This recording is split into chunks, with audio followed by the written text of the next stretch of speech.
Perëndia shpall. Në të vërtetë ashtu siç e kam menduar ashtu do të jetë, dhe ashtu si kam vendosur, kështu ka për të ndodhur.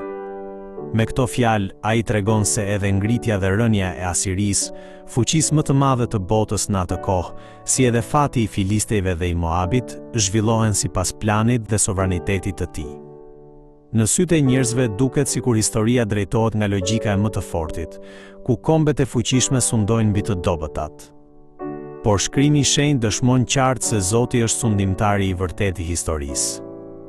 Duke e kuptuar këtë të vërtetë, Isaia shpalli që Zoti ka themeluar Sionin dhe që në të gjejnë strehë të mjerët e popullit të tij.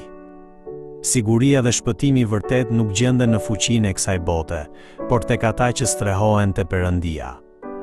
Ai është strehë e përjetshme, që mbron dhe mban popullin e tij deri në fund, edhe në kohë provash dhe vuajtjesh.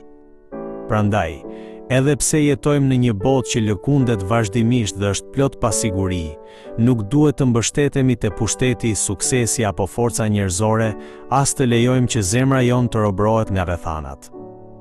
Urtësia e vërtetë është të besojmë vetëm te Perëndia, i cili sundon mbi historinë dhe bën që gjithçka të bashkëveprojë për të mirën e atyre që e duan atë. Besimtari që jeton me këtë besim mund të ketë një shpresë që nuk lëkundet në asnjë rrethan. Prandaj psalmisti këndon: Shpirti im, gjej prehje vetëm te Perëndia, sepse shpresa ime vjen nga ai.